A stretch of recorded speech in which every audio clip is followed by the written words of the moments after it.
तुम्हारे शरीर में फिर कभी बीमारी नहीं होगी। बस एक चीज खानी होगी। वही चीज कौन सी है, ये आज की बौद्ध कहानी की मदद से हम जानेंगे। तो चलिए दर्शकों, कहानी की शुरुआत करते हैं। दोस्तों, आजकल के इस भाग दौड़ भरे जीवन में हर कोई अपना शरीर बलशाली बनाना चाहता है। वह अपने आप को ऊर्जावान बनाना चाहता है और इसके लिए वह सुबह सुबह या शाम को जिम भी जाते हैं और तरह तरह की दवाइयों का इस्तेमाल भी करते हैं। लेकिन इसके बाद भी ना जाने क्यों उनका शरीर उतना शक्तिशाली नहीं हो पाता और ना ही उनके शरीर में वह ऊर्जा आ पाती है। आपके शरीर के भीतर ऊर्जा का संचार होना शुरू हो जाएगा और आपका शरीर देखते ही देखते बलशाली हो जाएगा, क्योंकि यह ऐसी चीजें हैं जो आपके शरीर को पूरी तरह से बदल कर रख देती है। और इन चीजों का उपयोग जितना हमारे मुनि करते थे और जितने भी राजा महाराजा थे वे सभी किया करते थे, तभी तो वह 80 साल की उम्र तक भी हमेशा ऊर्जावान बने रहते थे। उनका शरीर बलवान रहता था और वह अपने जीवन की वृद्धावस्था में भी किसी भी युद्ध को करने में पूरी तरह से सक्षम थे। तो चलिए फिर जानते हैं कि वह कौन सी ऐसी चीजें हैं जिन्हें अपनाने के बाद आपका भी शरीर पूरी तरह से बलवान और ऊर्जावान बन जाएगा, जिनका उपयोग करके हम अपने शरीर का वजन बढ़ा सकते हैं, हम अपने शरीर को शक्तिशाली बना सकते हैं। एक समय की बात है, एक गुरुवर थे। एक दिन उनके पास एक युवक आता है और वह उनसे हाथ जोड़कर कहता है, हे गुरुदेव, मैं आपके पास बहुत दूर से आया हूं। मैंने आपके बारे में बहुत कुछ सुन रखा है, कृपया करके आप मेरी समस्या का समाधान करें। इस पर वह गुरुवर उस युवक से कहते हैं, बेटा, तुम्हारा इतना दूर आने का क्या कारण है? उन गुरु की इस बात का जवाब देते हुए वो युवक कहता है, हे गुरुवर, देखने में तो मेरे शरीर में आपको कोई कमी नहीं लग रही होगी, लेकिन फिर भी मैं हमेशा थका थका रहता हूं। मेरा मन किसी भी काम में नहीं लगता। मैं जब भी किसी काम को शुरू करता हूं उससे पहले ही मेरा मन हार मान लेता है। ऐसा प्रतीत होता है कि मेरे शरीर में मानो ऊर्जा ही नहीं बची। अभी तो मेरी उम्र केवल 27 वर्ष की ही है, लेकिन अभी से मेरे चेहरे पर झुर्रियां पड़ने लगी हैं। मैं दिन भर आलस से भरा रहता हूं। मेरा शरीर बीमारियों से घिरा रहता है। मेरे शरीर में बहुत सारी बीमारियों ने घर कर लिया है। इसलिए आज मैं आपके पास आया हूं, क्योंकि मैंने आपके बारे में बहुत सारी बातें सुन रखी हैं। मैंने सुना है कि किस तरह से आप लोगों का जीवन बदल देते हैं, किस तरह से आप लोगों को बलवान और ऊर्जावान बना देते हैं। इसीलिए आप मुझे कुछ ऐसा उपाय बताएं जिससे मेरा शरीर पहले से अधिक बलशाली हो जाए और मेरे शरीर में ऊर्जा का संचार हो और साथ ही मुझे कोई बीमारी भी ना हो और मेरा मस्तिष्क अच्छी तरह से कार्य कर सके, किसी भी काम में मन लगा सके। उस युवक की सारी बातें सुनने के बाद वह गुरु उस युवक से कहते हैं, बेटा, आज मैं तुम्हें ऐसी 5 चीजें बताने वाला हूं जिसे अपनाकर तुम आसानी से अपने शरीर को शक्तिशाली बना सकते हो। तुम्हारा शरीर ऊर्जा से भरपूर हो जाएगा और तुम्हारा मन भी हर काम में लगेगा। आज जो भी मैं तुम्हें बताने जा रहा हूं उसे बहुत ध्यानपूर्वक सुनना, क्योंकि इनका नियमित रूप से उपयोग करने से ना तो तुम्हें कोई बीमारी होगी और ना ही तुम्हें थकान महसूस होगी, बल्कि तुम पूरे दिन ऊर्जा से भरे रहोगे और तुम्हारा मस्तिष्क भी अच्छी तरह से कार्य कर पाएगा। लेकिन इससे पहले कि मैं तुम्हें उन 5 चीजों के बारे में बताऊं, उससे पहले तुम्हें यह समझना होगा कि आखिर हमारे साथ यह तकलीफ क्यों होती है, हम में से अधिकांश लोगों को यह समस्याएं क्यों होती हैं। इतना कहकर वह गुरुवर उस युवक को यह समझाने का प्रयास करते हैं कि आखिर तुम्हारे भीतर यह समस्याएं क्यों हैं। आगे वह गुरुवर कहते हैं, बेटा, हमारा शरीर पोशाक तत्वों से बना है, फिर चाहे वह कोई भी अंग क्यों ना हो। हमारी मांसपेशियां भी पोशाक तत्वों से ही बनती है और अगर पोशाक तत्वों की शरीर में कमी रहती है तो आपके शरीर के प्रति हर एक अंग पर इसका प्रभाव अवश्य देखने को मिलता है। इसीलिए यदि तुम स्वस्थ रहना चाहते हो, तुम चाहते हो कि तुम्हारा शरीर ऊर्जावान बना रहे, तुम शक्तिशाली रहो, तो इसके लिए आपको पर्याप्त मात्रा में पोशाक तत्व तो लेने ही होंगे। इस पर वह युवक उन गुरुवर की बात काटते हुए कहता है, हे गुरुवर, परंतु हमें यह पोशाक तत्व किस तरह से प्राप्त होंगे? इस पर वह गुरुवर मुस्कुराते हुए उस युवक से कहते हैं, बेटा, जब व्यक्ति को यह पता ही नहीं होता कि पोशाक तत्व किन औषधि से मिलता है तो वह इनसे वंचित रह जाता है। हो सकता है तो हमारे शरीर की मरम्मत करने का काम भी करता है और इन्हीं से हमारे शरीर का विकास होता है। इसलिए अब जो भी मैं तुम्हें बताने जा रहा हूं उसे बहुत ध्यानपूर्वक सुनना, क्योंकि इससे तुम्हारा पूरा जीवन बदल जाएगा। इतना कहकर वह गुरुवर उस व्यक्ति से कहते हैं, बेटा, यह जो हमारी धरती है, ये हमें बहुत ही कम पैसों में ऐसी चीजें उपलब्ध करवा देती हैं जिनको कि गरीब से गरीब व्यक्ति भी बहुत आराम से खरीद सकता है। और यहीं से हमें वो औषधियां भी मिलती हैं जिनसे हमारे शरीर को पोषक तत्व प्राप्त होते हैं। आगे गुरुवर उस युवक को कहते हैं, बेटा, हमारे शरीर में पोषक तत्वों का निर्माण 2 तत्वों से होता है, जिसे हम अमीनो कहते हैं। ये अमीनो अम्ल जब जुड़ता है तो इसकी एक और इसके जुड़ने से हमारे शरीर में पोषक तत्वों का निर्माण होता है। और ये जो अमीनो अम्ल होते हैं ये भी 2 प्रकार के होते हैं, जिनमें पहले वो होते हैं जिनको आपका शरीर अपने आप ही बना लेता है, और दूसरे वो जो आपको आपके आहार से प्राप्त होते हैं। इसलिए एक बात अवश्य ध्यान रखना कि जो भी आप आहार करते हैं, यदि उसके अंदर अमीनो अम्ल नहीं होते तो आपके शरीर में विभिन्न प्रकार के तत्व की कमी हो जाती है, जिसका असर आपके शरीर पर भी पड़ता है। और इसके फलस्वरूप आपका शरीर भीतर ही भीतर कमजोर होने लगता है और आप थके थके महसूस करने लगते हैं। और इस अवस्था में किसी भी काम को करने में आपका मन नहीं लगता और आपके शरीर की हड्डियां भी कमजोर होने लगती हैं, जिससे कभी कभी हमारे शरीर की हड्डियों में हमें दर्द भी महसूस होता है। और साथ ही हमारे शरीर की जो मांसपेशियां हैं वो भी ढीली पड़ने लगती हैं और हमारे शरीर की ऊर्जा भी खत्म हो जाती है। चेहरे की चमक चली जाती है, हमारे बाल सफेद हो जाते हैं, आंखों की रोशनी भी कम होने लगती है। इसलिए इनका संतुलन हमें बनाकर रखना चाहिए। यदि इनका संतुलन बिगड़ा तो आपके शरीर में तरह तरह की बीमारियां उत्पन्न हो जाएंगी और फिर हम तरह तरह की बीमारियों से गिर जाएंगे। आगे वह गुरु उस युवक से कहते हैं, इसलिए इन सब का संतुलन बनाए रखने के लिए अब जो चीजें मैं तुम्हें बताने जा रहा हूं उसका नियमित रूप से इस्तेमाल करना होगा, तभी वह चीजें तुम्हारे शरीर को ऊर्जावान और बलवान बना पाएंगी।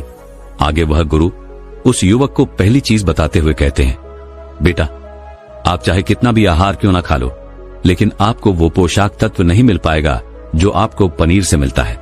आयुर्वेद में पनीर को पोषक तत्वों का खजाना कहा जाता है। पनीर आपको सामान्य से लेकर गंभीर शारीरिक समस्याओं से भी बचाता है, क्योंकि इसके अंदर तरह तरह के पोषक तत्व हमें मिलते हैं, जैसे कैल्शियम, फास्फोरस, सॉलिड और भी तरह तरह के पोषक तत्व जो एक गर्भवती महिला और बच्चों के स्वास्थ्य के लिए बहुत ही लाभकारी होते हैं।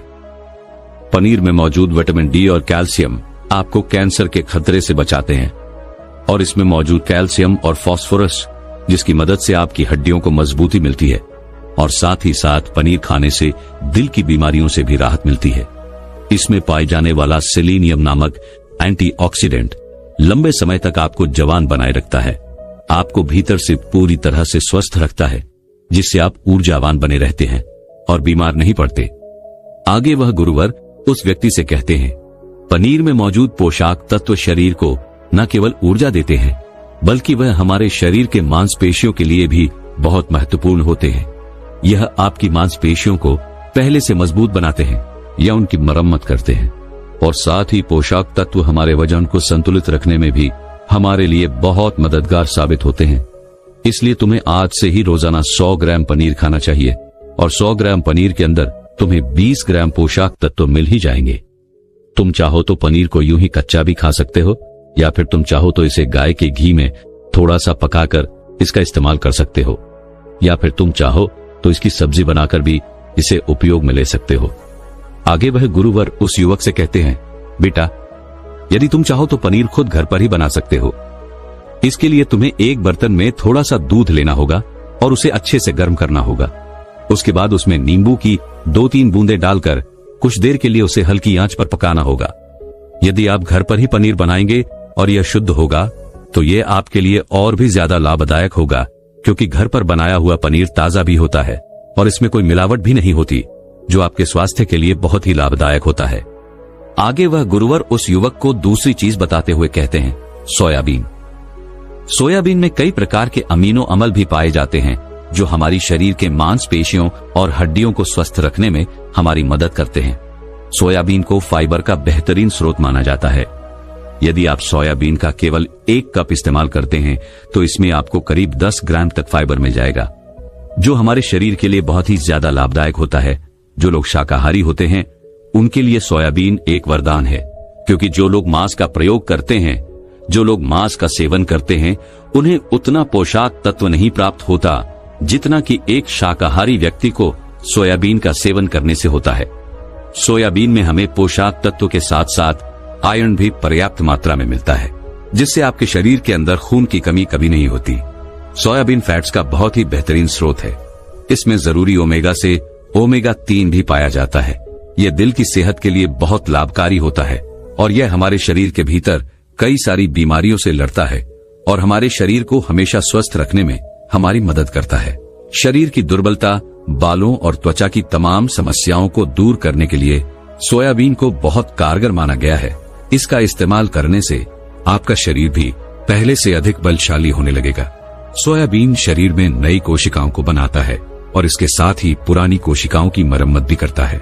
सोयाबीन के सेवन से शरीर में कुछ ऐसे जरूरी हार्मोन निकलते हैं जिससे हमारा मानसिक संतुलन पहले से बेहतर होने लगता है। सोयाबीन के सेवन से हमारी हड्डियां पहले से अधिक मजबूत होने लगती हैं और इसके लगातार प्रयोग से आपका रक्तचाप भी नियंत्रण में रहता है। आगे वह गुरुवर उस युवक से कहते हैं, लेकिन मेरी एक बात और याद रखना, इसका उपयोग केवल 100 ग्राम ही करना, क्योंकि 100 ग्राम सोयाबीन में आपको 36 ग्राम प्रोटीन मिल जाएगा और इतना हमारे शरीर के लिए बहुत है। इसके लिए तुम्हें पहले सोयाबीन को थोड़ी देर पानी में भिगोकर रखना है और पानी में भीगने की वजह से जब वह नरम हो जाएगा तब तुम आराम से उसका सेवन कर सकते हो।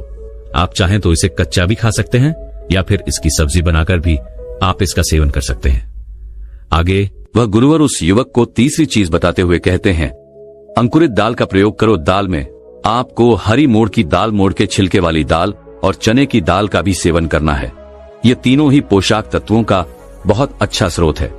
इन तीनों में आपको भरपूर मात्रा में फाइबर मिल जाता है। जब आपके शरीर में फाइबर अच्छी मात्रा में होता है तो ये आपके पाचन के लिए बहुत ही लाभकारी होता है। जिन लोगों को कब्ज की समस्या होती है, निश्चित रूप से उन्हें अंकुरित दाल का प्रयोग तो करना ही चाहिए, जिससे उनकी कब्ज की समस्या वह बिल्कुल ही खत्म हो जाएगी और आपकी आते अर्थात आपका पेट पूरी तरह से साफ हो जाएगा। शरीर में जमीन सारी गंदगी बाहर निकल जाएगी। इस कारण आपका पाचन तंत्र पहले से बेहतर काम करने लगेगा और आपको अन्य समस्याओं से भी छुटकारा मिल जाएगा। आगे गुरुवर उस युवक से कहते हैं, जो वस्तु प्रकृति के जितने निकट होती है वह आपकी प्राण शक्ति को उतना ही ज्यादा बढ़ाती है और अंकुरित दालों में जीवन है जो आपकी प्राण शक्ति को बढ़ाते हैं, आपकी ऊर्जा को बढ़ाते हैं, आपको तरोताजा रखते हैं। और इन तीनों दालों का इस्तेमाल तुम्हें कुछ इस प्रकार करना होगा। पहले तो इन तीनों दालों को पानी में भिगो कर रखना है और करीब 3 घंटों तक इन्हें पानी में यूं ही भिगोए रखना है। उसके बाद उन्हें पानी से निकालना है और सूती कपड़े में बांधकर उन्हें रख देना है और फिर उस सूती कपड़े पर थोड़ा सा पानी छिड़क कर उसे करीब 12 घंटे के लिए यूं ही छोड़ देना है। और इन 12 घंटों के बीच में आप 6 घंटों के अंतराल में उस सूती कपड़े को एक बार फिर पानी से भीगा सकते हैं, जिससे कि उस कपड़े में नमी बनी रहेगी। और इसके बाद 12 घंटे के बाद आप देखेंगे कि मूंग चने की दाल अंकुरित हो जाएगी। इसके बाद आप चाहें तो इसे कच्चा खा सकते हैं या इसमें थोड़ा सा नींबू, थोड़े से टमाटर, थोड़े से खीरे इत्यादि डालकर आप इसका सलाद भी बना सकते हैं और फिर इसका सेवन कर सकते हैं। आगे गुरु उस युवक को चौथी चीज बताते हुए कहते हैं, भुना हुआ चना खाओ, क्योंकि इसमें भरपूर मात्रा में विटामिन होता है। भुने हुए चने का इस्तेमाल आप 2 तरीके से कर सकते हैं। एक तरीका तो यह है कि आप इसको ऐसे ही खा सकते हैं और दूसरा तरीका यह है कि आप इसका आटा पीसवाकर इसका सत्तू बना सकते हैं और फिर इसका सेवन कर सकते हैं। इससे आपके शरीर को ऊर्जा मिलेगी। यदि तुम 100 ग्राम की मात्रा में चना लेते हो तो इसमें तुम्हें 18 ग्राम प्रोटीन मिल जाएगा और भुना हुआ चना आपके मस्तिष्क के विकास के लिए बहुत लाभदायक होता है। इससे आपका मस्तिष्क बहुत अच्छी तरह से काम करने लगता है, जिससे आपको कोई भी निर्णय लेने में परेशानी नहीं आती। और इसके साथ ही यह आपके बालों के लिए भी बहुत लाभदायक है और आपकी त्वचा के लिए भी बहुत उपयोगी है। भुना हुआ चना मैंगनीज, फास्फोरस और तांबे का भी एक पूरा स्रोत है, जो हमारे हृदय स्वास्थ्य के लिए भी बहुत लाभकारी होता है। और इसमें मौजूद फास्फोरस विशेष रूप से हमारे शरीर के लिए बहुत बढ़िया स्रोत है और यही कारण है कि जब हम इसका लगातार नियमित रूप से सेवन करते हैं तो ये हमारे खून में जमी गंदगी और कोलेस्ट्रॉल को कम करने में हमारी मदद करता है। आजकल तो हर कोई केवल स्वाद के लिए खाना खाता है और अधिकांश जंतु तले हुए ही होते हैं। ऐसे में जब हम तला हुआ भोजन करते हैं तो इनमें से निकलने वाला तेल हमारे शरीर की नसों को जाकर बंद कर देते हैं, जिससे हमारे शरीर में हृदय रोग का खतरा बढ़ जाता है। लेकिन यदि आप भुने हुए चने का नियमित सेवन करते हैं तो यह आपको हृदय रोग से बचा सकता है। भुना हुआ चना खाने से शरीर की इम्यूनिटी बहुत मजबूत हो जाती है, क्योंकि भुने हुए चने में एंटीऑक्सीडेंट के पर्याप्त गुण पाए जाते हैं जो हमारे शरीर की ऊर्जा को बढ़ाने में हमारी मदद करते हैं।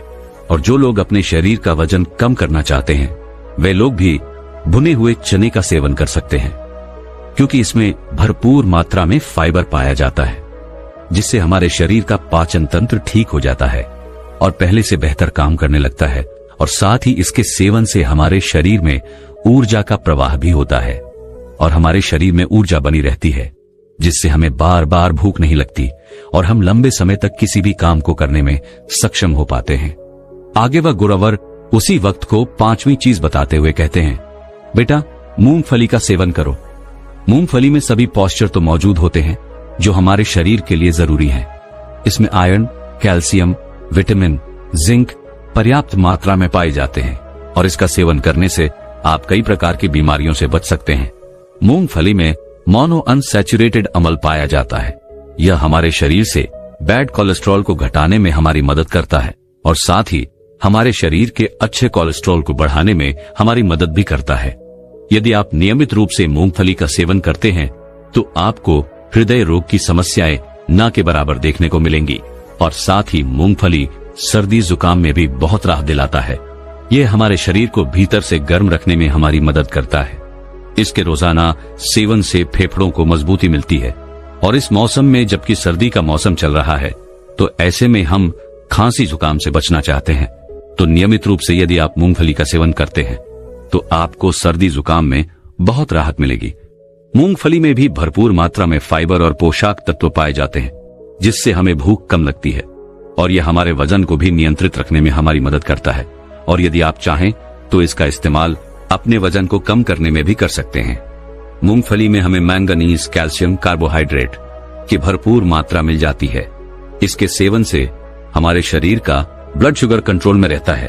अगर आपको भी डायबिटीज जैसी समस्या है तो आप मूंगफली का सेवन कर सकते हैं। यह आपके लिए बहुत लाभदायक होगा। मूंगफली खाने से आप कई प्रकार के कैंसर से भी बच सकते हैं। इसमें कॉलफिनॉल एंटीऑक्सीडेंट की मात्रा बहुत अधिक होती है, जो हमारे शरीर में कैंसर के खतरे को कम करने में बहुत सहायक होता है। और मूंगफली में मौजूद फैटी एसिड हमारे शरीर की त्वचा के रोगों से बचाने में हमारी मदद करते हैं। इसमें फाइबर भी पाया जाता है, जो शरीर के विषैले पदार्थों को हमारे शरीर से बाहर निकालने में हमारी मदद करता है, जिससे आपकी त्वचा हमेशा जवान रहती है, आपकी त्वचा हमेशा स्वस्थ रहती है। इसके लिए आपको नियमित रूप से एक मुट्ठी मूंगफली का प्रयोग तो करना ही चाहिए। आगे वह युवक से कहते हैं, लेकिन मेरी एक बात और याद रखना कि मूंगफली का अधिक सेवन करने का प्रयास न करना। आगे वह गुरुवर उस युवक से कहते हैं, बेटा अगर तुमने मेरे द्वारा बताई गई इन पांचों चीजों का नियमित रूप से पालन किया, इन्हें नियमित रूप से अपने जीवन में उतारा, तो तुम्हारा जीवन जल्द ही बदल जाएगा और केवल 10 से 12 दिन के अंदर ही तुम्हारा शरीर पहले से ऊर्जावान और बलवान हो जाएगा। तुम पहले से बहुत अच्छा महसूस कर पाओगे और यदि तुम नियमित रूप से इनका सेवन करते रहते हो तो भविष्य में भी तुम्हें बहुत ही कम समस्याओं का सामना भी करना पड़ेगा। इतना कहकर वह गुरुवर शांत हो गए और वह युवक भी अब यह समझ चुका था कि उसे क्या करना है। उसने उन गुरु का प्रणाम किया और वापस अपने घर लौट गया। तो दर्शकों, चलिए अब शरीर को बलवान बनाने के लिए और क्या क्या करना चाहिए, इस विषय पर अगली प्रसिद्ध कहानी की शुरुआत करते हैं। दोस्तों, बहुत समय पहले की बात है। एक नगर में एक व्यक्ति रहा करता था। वह व्यक्ति हमेशा बीमार रहता था। वह हमेशा बीमारियों से ग्रसित रहता था, जिस कारण वह बहुत परेशान रहता, चिंतित रहता। उसने कई प्रकार की औषधियां भी ली, कई प्रकार के चिकित्सकों से सलाह भी ली। हर किसी ने उसे तरह तरह की दवाइयां दी। किसी ने उसकी बीमारी का इलाज कुछ बताया तो किसी ने उसे कुछ और ही तरीका बताया, लेकिन कोई भी तरीका उसकी बीमारी पर काम नहीं कर पा रहा था। वह बहुत परेशान हो चुका था, बहुत हताश हो चुका था। वह भीतर ही भीतर पूरी तरह से टूट चुका था। उसने सारी उम्मीदें खो दी थी। उसे बस यही लग रहा था कि इससे तो अच्छा होता ईश्वर मुझे अपने पास बुला लेता, कम से कम इन रोज रोज की बीमारियों से पीछा तो छूटता। इसी कारण वर्ष वह हमेशा चिंता में रहता, निराश रहता। तभी एक दिन उसके पास उसका एक मित्र आया। उसने उसे एक साधु के बारे में बताया वह साधु लोगों का इलाज बिना किसी औषधि, बिना किसी दवाइयों के करते थे। उनके इलाज करने का तरीका बहुत अनोखा था। ना ही वह किसी को किसी प्रकार की दवाइयां देते और न ही वो किसी प्रकार का उन्हें परहेज बता देते, लेकिन जो भी उनके पास जाता था वह पूरी तरह से स्वस्थ और तंदुरुस्त हो जाता। जब उस व्यक्ति के मित्र ने उन साधु के बारे में उसे बताया तो उस व्यक्ति से रहा नहीं गया। तुरंत ही उन साधु से मिलने के लिए जा पहुंचा। जब वह वहां गया तो उसने उन साधु से कहा, है गुरुवर, मैंने आपके बारे में बहुत सुना है। मैंने यह सुना है कि आप किसी की भी बीमारियां ठीक कर सकते हैं। ना ही आप उसे कोई औषधि देते हैं और ना ही उसे कोई उपाय बताते हैं, फिर भी वे लोग पूरी तरह से स्वस्थ और तंदुरुस्त हो जाते हैं। यह बहुत अद्भुत बात है और यह सुनकर ही मैं आपके पास आया हूं। लेकिन मैं यह जानना चाहता हूं, क्या आखिर बिना औषधियों के, बिना दवाओं के हमारा शरीर कैसे ठीक हो सकता है? हमारे शरीर की बीमारियां कैसे खत्म हो सकती हैं? आगे वह व्यक्ति उन साधु से कहता है गुरुवर, देखने में तो मेरा शरीर बहुत ही हट्टा कट्टा है और मैं मोटा भी हूं, और इसी मोटापे के कारण मेरे शरीर में ना जाने कितनी प्रकार की बीमारियां हैं और इसके कारण वर्ष में बहुत परेशान हूं। जब भी मैं किसी चिकित्सक के पास जाता हूं तो वो यही कहता है कि तुम बहुत मोटे हो, अपना वजन घटा लो, तुम्हारी सारी बीमारियां ठीक हो जाएंगी। जिसके लिए वो मुझे कुछ औषधियां, कुछ दवाइयां भी देते हैं, लेकिन वो दवाइयां कुछ काम नहीं करती और मेरी बीमारियां ठीक नहीं हो पाती है गुरुवर। वैसे तो मैं खुद भी नहीं जानता हूं कि मेरे शरीर में कौन कौन सी बीमारियां हैं। जैसे यदि मैं कुछ दूर चलता हूं तो मेरी सांस फूलने लग जाती है। इसके अलावा जब मैं चलता हूं तो मेरे घुटनों में दर्द भी महसूस होता है। मेरे दिल की धड़कन तेज हो जाती है, जिस कारण हृदय के रुकने का खतरा भी होता है। ऐसी न जाने कई सारी बीमारियां मेरे शरीर को घेर रखी हैं और मैं इनसे छुटकारा पाना चाहता हूं। मैं बहुत परेशान हो चुका हूं। मैंने आज तक जितनी भी औषधियां ली है, जितनी भी दवाइयां ली हैं, वे सारी दवाइयां, वे सारी औषधियां मेरे किसी काम की नहीं। वे सभी मेरे बीमारियों को ठीक नहीं कर पाई। इसी कारण मैं बहुत परेशान हूं, बहुत चिंतित हूं और इसी कारण वर्ष आज मैं आपके पास आया हूं। मेरा आधा जीवन यूं ही व्यर्थ हो चुका है। कृपया करके मुझे कोई ऐसा तरीका बताएं जिससे मैं अपनी बीमारियों को खुद ही ठीक कर लूं, मुझे किसी चिकित्सक के पास ना जाना पड़े।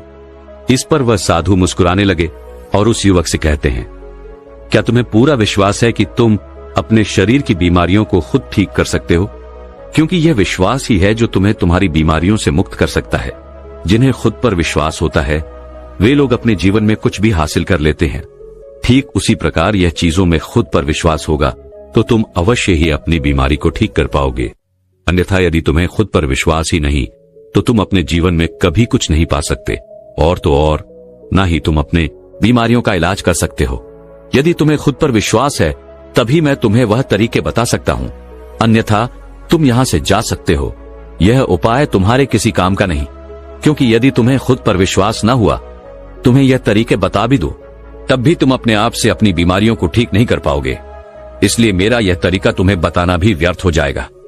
इस पर वह युवा उन साधु से कहता है गुरुवर, मुझे खुद पर पूरा विश्वास है और इसी कारणवश मैं आज आपके पास आया हूं।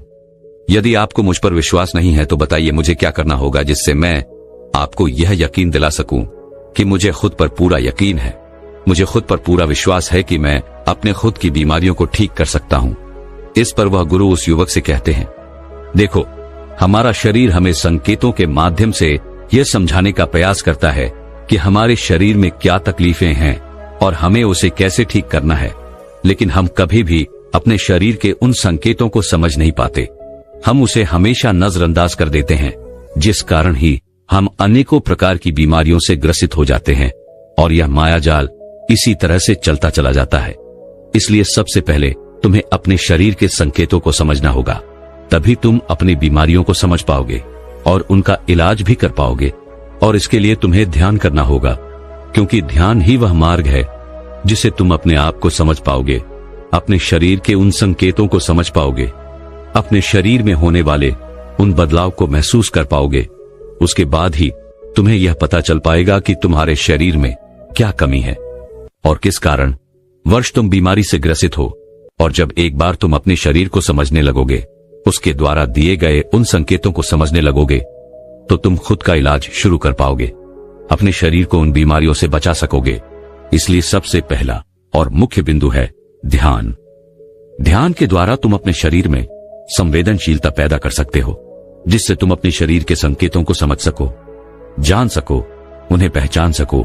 उदाहरण के लिए, जैसा कि तुमने कहा था, तुम यदि थोड़ी देर भी चलते हो तो तुम्हारी सांस फूलने लग जाती है। लेकिन क्या तुमने कभी यह ध्यान दिया है कि आखिर तुम्हारी सांस क्यों फूल जाती है? तब तुमने पाया होगा कि तुम्हें तो एस्मा हो चुका है। लेकिन यदि तुमने इन संकेतों को पहले ही समझ लिया होता तो तुम अपने शरीर को एस्थमा जैसी बीमारी से बचा पाते, उसका इलाज कर पाते। इसलिए अपने शरीर और अपने दिमाग में एक संबंध स्थापित करो, जिस संबंध के जरिए तुम्हारा मस्तिष्क यह समझ सके कि आखिर तुम्हारे शरीर में क्या चल रहा है, तुम आखिर किस बीमारी से ग्रसित हो। जब तुम्हारे दिमाग को तुम्हारे शरीर में यह संकेत मिलने लग जाते हैं कि आखिर तुम्हारे शरीर में क्या बीमारी है और इसका क्या कारण है, तो उसके बाद तुम अगले कदम पर बढ़ सकते हो। और अगला कदम है आत्मचिंतन, अर्थात विजुअलाइजेशन। इसके लिए तुम्हें कोई ऐसा स्थान खोजना है जहां पूरी तरह से शांति हो। तुम्हें वहां जाकर कुछ देर के लिए आराम से बैठना है और उस दौरान अपनी आंखें बंद करके अपने मन और मस्तिष्क में चित्र देखने की कोशिश करनी है कि तुम पूरी तरह से ठीक हो चुके हो। जैसा तुम चाहते थे, तुम वैसा ही पूरी तरह से स्वस्थ हो चुके हो। और ऐसा तुम्हें अगले 5 मिनट तक करना होगा। 5 मिनट तक तुम्हें इस एहसास को महसूस करना होगा, इसे बरकरार रखना होगा कि तुम पूरी तरह से ठीक हो चुके हो। तुम्हारी बीमारी पूरी तरह से खत्म हो चुकी है। तुम ठीक होने के बाद कैसा महसूस कर रहे हो? तुम्हें कितनी खुशी है? तुम उस बात से कितना खुश हो? ये सारी चीजें तुम्हें अपने मन और मस्तिष्क में देखनी होंगी। और यह चित्र पूरी तरह से साफ स्पष्ट होना चाहिए कि तुम क्या चाहते हो।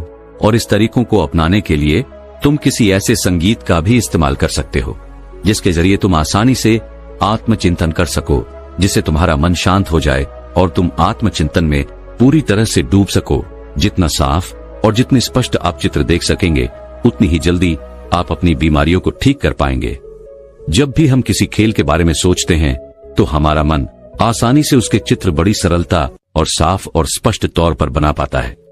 तब हमारा शरीर अपने आप को सबसे उत्तम स्वरूप में देखता है और ठीक उसी रूप में हमारा मस्तिष्क आकर्षित होने लगता है और हमारा मन और हमारा दिमाग दोनों उस पर काम करने लगते हैं ताकि वह हमारे शरीर को उस अवस्था तक पहुंचा सके जिसे अभी हमने साफ और स्पष्ट तौर पर देखा है, जिसे महसूस किया है। क्योंकि समझने वाली बात यह है कि आचरण करने से हमारा दिमाग उस सौरों की ओर आकर्षित होने लगता है और जब यह बात हमारे औचित्य मन तक पहुंच जाती है तो अनजाने में ही सही, लेकिन हमारा औचित्य मन अपनी शक्तियों का इस्तेमाल करके हमारे शरीर को उन बीमारियों से ठीक करने लग जाता है। और आप अपने अवचेतन मन की इस शक्ति का इस्तेमाल करके आपके अंदर तरह तरह की बीमारियों को ठीक कर सकते हैं।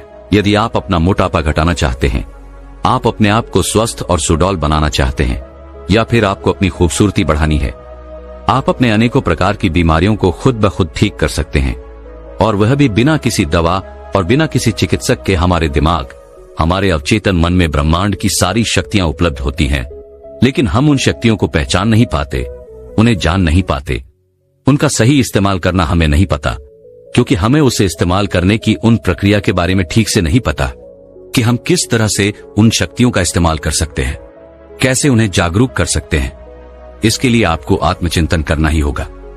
और जहां पर भी आप आत्मचिंतन करने बैठेंगे, वहां पूरी तरह से शांति होनी चाहिए। आप चाहें तो किसी ऐसे संगीत का इस्तेमाल कर सकते हैं जिससे आप आत्मचिंतन की गहराई तक उतर सके। और आपको ऐसा अगले 21 दिनों तक करना होगा और हर रोज 15 मिनट। जब आप ऐसा करेंगे तो आपको अपने भीतर एक अभूतपूर्व बदलाव महसूस होगा। इससे केवल ना आप अपनी बीमारी को ठीक कर सकते हैं, बल्कि आप जो चाहते हैं वो सब भी हासिल कर सकते हैं। आगे गुरु वो उस व्यक्ति को तीसरी आदत बताते हुए कहते हैं, खुद से प्यार करना सीखो। तुम एक पल के लिए ये सोचो, जो व्यक्ति खुद से प्यार नहीं करता, वह भला अपनी बीमारियों को क्यों ठीक करना चाहेगा? तो खुद को ही कोसेगी। कुछ लोग तो ये भी कहते हैं कि यार, ये बीमारी होने से तो अच्छा था कि ईश्वर मुझे उठा लेता, इतनी तकलीफ मुझसे नहीं सही जाती। ऐसे लोग खुद को कोसते हैं, खुद को और भी पीड़ा देते हैं। और ऐसे में हम जाने अनजाने अपने मस्तिष्क को, अपने मन को यह संदेश भेज रहे होते हैं कि हम खुद से प्यार नहीं करते, हम खुद से नफरत करते हैं। और जब हम एक बार खुद से नफरत करने लगते हैं तो भला ऐसा शरीर किसे चाहिए जिस कारण हम जाने अनजाने उन तकलीफों को, उन बीमारियों को और भी ज्यादा बढ़ावा देते हैं। और देखते ही देखते हम अपनी उस नफरत के कारण अपने आप से हार जाते हैं। हम अपनी हिम्मत खो बैठते हैं। जरा आप एक पल के लिए यह सोचकर देखिए, जिस व्यक्ति को खुद पर भरोसा ना हो, वह भला अपने जीवन में क्यों जीना चाहेगा? वह अपनी तकलीफों, अपनी बीमारियों से क्यों मुक्त होना चाहेगा? क्या आपने कभी यह देखा है कि जो व्यक्ति खुद पर विश्वास करता है, खुद से प्यार करता है, वो लोग किसी भी परिस्थिति में खुलकर जीते हैं और वो बड़ी से बड़ी बीमारियों का सामना भी हंसकर करते हैं और वो आखिर में जीत ही जाते हैं। और जो व्यक्ति खुद पर विश्वास करते हैं, वही लोग आत्मचिंतन की गहराई तक उतर भी पाते हैं, क्योंकि उन्हें खुद पर विश्वास है। वह जानते हैं कि जो बीमारी उन्हें आज घेर कर रखी है, वह बीमारी ज्यादा देर तक नहीं रहने वाली। वह आज नहीं तो कल उससे ठीक हो ही जाएंगी। यदि आप भी खुद पर विश्वास करते हैं और आत्मचिंतक की गहराई तक उतरना चाहते हैं, तो पहले आपको खुद से प्यार करना सीखना ही होगा। उसके बाद आपका मस्तिष्क अपने आप ही ऐसे उपाय पैदा करने लगेगा जिससे आप अपनी बीमारियों को खुद ब खुद ठीक करने लग जाएंगे। और आप यह माने या न माने, लेकिन हमारा मस्तिष्क बहुत शक्तिशाली है। वह उन रसायनों को पैदा करने की क्षमता जानता है, लेकिन हम जाने अनजाने उससे उस चीज का सही इस्तेमाल नहीं कर पाते। और यही कारण है कि हम खुद अपने आप को छोटी से छोटी बीमारियों से भी ठीक नहीं कर पाते। और यह सब प्रयोग करते वक्त खुद पर विश्वास रखें, अपने आप से प्यार रखें और साथ ही अपने दिनचर्या पर भी ध्यान दें। आप क्या खाते हैं, किस समय खाते हैं, काव्य व्यायाम करते हैं, किन लोगों के साथ बैठते हैं और हम क्या क्या बातें करते हैं, ये सारे दिनचर्या पर आपको ध्यान देना होगा। समय पर खाना और समय पर व्यायाम करना आपको तरह तरह की बीमारियों से दूर रखता है। और वास्तविकता देखी जाए तो हम में से अधिकांश लोगों का दिमाग तभी बढ़ते हैं जब हम अपने दिनचर्या में बदलाव लाते हैं। जब हम समय पर खाना नहीं खाते, समय पर व्यायाम नहीं करते, समय पर हम अपने कामों को अंजाम नहीं देते, जिससे हमारे मन और मस्तिष्क में तनाव पैदा होने लगता है। हमारे भीतर एक भय उत्पन्न होने लगता है, जिससे हम अनेकों प्रकार की बीमारियों को अपनी ओर आकर्षित करने लगते हैं। यदि आप समय से खाते हैं, पूरी नींद देते हैं, व्यायाम करते हैं, तो आप तनाव मुक्त जीवन जी सकते हैं। उसके बाद अनेकों प्रकार की बीमारियां आपसे कोसों दूर रहेंगी। आपको अपने दिनचर्या का पालन पूरी निष्ठा और ईमानदारी के साथ करना चाहिए। आगे वह साधु उस व्यक्ति से कहते हैं, अपने औचित्य मन को अपनी बीमारियों को ठीक करने के काम पर लगाएं। हमारे शरीर शक्तियों का भंडार है। हमारे शरीर में तरह तरह की शक्तियां हैं, लेकिन हम उन्हें नहीं जान पाते, उन्हें समझ नहीं पाते। यहां तक कि हम अपने मस्तिष्क अर्थात अपने अवचेतन मन की शक्तियों का भी ज्ञान नहीं रखते। इस प्रक्रिया के बारे में वह साधु महाराज बताते हैं कि जब भी तुम सोने के लिए बिस्तर पर जाते हो, तो सोने से ठीक पहले अपने मन को शांत करो और अपने आप से यह कहो कि तुम पूरी तरह से ठीक हो और इसे साफ स्पष्ट तौर पर देखने का प्रयास करो। यदि तुम यह निरंतर करते हो तो तुम्हारी बीमारियां जड़ से खत्म हो जाएंगी। तुम ऐसा सोचते सोचते अपने बिस्तर पर सो जाओ। उसके बाद तुम्हारा अंतर्मन मन जादू की तरह काम करने लगेगा। और इस बात से तो आप भली भांति परिचित होंगे कि जब हम सो जाते हैं तब भी हमारा अंतर्मन मन हमारे लिए काम कर रहा होता है। लेकिन शायद आपको यह नहीं पता कि सोने से पहले हम अपने अंतर्मन को जो भी काम देते हैं, वह पूरी रात उसी काम पर लगा होता है। इसीलिए रोज रात यह अभ्यास जरूर करें। देखते ही देखते आपका शरीर रोग मुक्त होने लगेगा। आप अच्छा महसूस करने लगेंगे। आप अपनी बीमारियों को ठीक करने लगेंगे। लेकिन याद रहे कि हमें रोज सोने से ठीक पहले करना है। यदि आप यह सोच रहे हैं कि क्या हम इसे दिन में कर सकते हैं, तो यह आपके लिए बिल्कुल काम नहीं करेगा, क्योंकि दिन में हमारा मन, हमारा मस्तिष्क अन्य कामों में व्यस्त होता है और ऐसे समय पर हमारे अवचेतन मन को समय नहीं मिल पाता कि वह आपकी बात सुने, आपकी बात पर अमल करे। लेकिन रात को सोते वक्त हमारा पूरा शरीर सो रहा होता है, हमारा चेतन मन शांत और स्थिर होता है, सो रहा होता है। ठीक उसी वक्त हमारा उच्चित्य मन जागरूक होता है और उसे उतना वक्त मिल जाता है कि वह आपके द्वारा दिए गए निर्देशों पर काम कर सके, अपनी पूरी शक्ति का इस्तेमाल कर सके। आगे वह साधु महाराज उस व्यक्ति से कहते हैं कि आज चाहे विज्ञान कितना भी आगे निकल चुका हो, आज भी बहुत सारी बीमारियां ऐसी हैं जिसके बारे में यह विज्ञान भी पता नहीं कर पाता। बड़े बड़े चिकित्सक तुम्हारे शरीर में वह बीमारियां ढूंढ ही नहीं पाते, लेकिन हम उन बीमारियों से परेशान जरूर रहते हैं और ऐसी बीमारियां जिन्हें विज्ञान भी ठीक नहीं कर पाता। तो तुम्हें क्या लगता है, ऐसी बीमारियां क्या औषधियों से ठीक की जा सकती है? नहीं। और जब हम तरह तरह की दवाइयां, तरह तरह की औषधियां लेकर हार चुके होते हैं, तब हम ये खुद ही महसूस करने लग जाते हैं कि हम अपनी बीमारी का इलाज नहीं कर सकते। यह बीमारी, जब आप खुद से किसी बीमारी का इलाज करने में असफल होते हैं, तो आप उस चिकित्सक के पास जा सकते हैं जिस पर आपको भरोसा हो, जो आपको सही दवा, सही औषधि दे सके। लेकिन उससे पहले कुछ प्रयास करके देखिए और यकीन मानिए, आपके अंदर वो सारी शक्तियां हैं जो बिना दवाओं के आपके शरीर को ठीक कर सकती हैं। आज से कई 100 साल पहले, जब कोई विज्ञान नहीं था, कोई ज्ञान नहीं था, कोई चिकित्सा प्रणाली नहीं थी, उस समय के लोग इन प्रक्रियाओं के बारे में, इन पद्धतियों के बारे में भली भांति परिचित थे। वे लोग अच्छी तरह से जानते थे कि हम खुद से ही खुद की बीमारियों को ठीक कर सकते हैं, और उनके पास कोई दूसरा विकल्प भी नहीं होता था। लेकिन उन्हें खुद पर विश्वास होता था, और यही कारण था कि वे लोग अपनी खुद की बीमारियों को खुद से ही ठीक कर लेते थे। लेकिन जैसे जैसे समय आगे बढ़ता गया, समय के साथ साथ विज्ञान और भी बढ़ता चला गया, वैसे वैसे ही वह सारी पद्धतियां, वह सारी प्रक्रियाएं नष्ट कर दी गई, क्योंकि इससे विज्ञान के चिकित्सकों को, उनके अस्पतालों को बहुत नुकसान झेलना पड़ता। जरा आप एक बार के लिए यह सोचकर देखिए कि आप एक चिकित्सक हैं और आपके पास जब कोई मरीज आएगा ही नहीं, तो आप क्या करेंगे? आपके पास पैसे कहां से आएंगे? आप अपना घर बार कैसे चलाएंगे?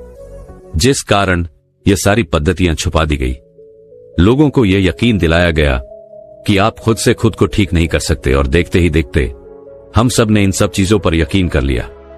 और अब तो हालत यह हो चुकी है कि हम चाहे छोटी सी बीमारी क्यों ना हो, जैसे ही हमें लगता है कि हमें यह बीमारी है, हम तुरंत किसी चिकित्सक के पास जाते हैं, क्योंकि हमें खुद पर विश्वास नहीं है, हमें खुद पर यकीन नहीं है। और उसका नतीजा यही है कि हम तरह तरह की बीमारियों से घिरे हुए हैं। एक बीमारी खत्म नहीं होती कि दूसरी बीमारी हमें घेर लेती है। और जब भी आप किसी बीमारी के इलाज के लिए किसी चिकित्सक के पास जाते हैं, तो वो आपको तरह तरह की दवाइयां दे देते हैं, जो हमारी बीमारी को तो ठीक कर देते हैं न, लेकिन उन दवाइयों से हमारे शरीर में और भी तरह तरह की बीमारियां पनपने लगती हैं। इस कहानी के माध्यम से साधु उस व्यक्ति को यह समझाने का प्रयास करते हैं कि तुम अपना इलाज स्वयं कर सकते हो। इस बात पर विश्वास करो, इस बात पर यकीन करो। जो भी प्रक्रियाएं मैंने तुम्हें बताई हैं, यदि तुम उसे अपने जीवन में अपना लोगे, उस पर अमल करोगे, तो ठीक 21 दिनों के बाद तुम अपने शरीर में वह बदलाव महसूस कर पाओगे। और उसके बाद चाहो तो तुम मेरे पास वापस आ सकते हो, ताकि तुम मुझे यह बता सको क्या आखिर तुम कैसा महसूस कर रहे हो, और 21 दिनों के बाद क्या अभी वह बीमार या तुम्हारे शरीर में है या नहीं, क्या तुम्हारी वह बीमारी ठीक हुई या नहीं। उस व्यक्ति ने उन साधु की सारी बातें ध्यानपूर्वक सुनी, और उसके बाद उसने यह तय किया कि अब से वह उन साधु की बातें मानेगा, उन पर यकीन करेगा, और खुद पर विश्वास करके वह अगले 21 दिनों तक इसका निरंतर अभ्यास करेगा। और 21 दिनों के बाद जो भी बदलाव उसके शरीर में वह महसूस करेगा, वह आकर ईमानदारी से उन साधु को जरूर बताएगा। यही सोचकर वह उन गुरुओं को प्रणाम करता है और वापस अपने घर की ओर लौट जाता है।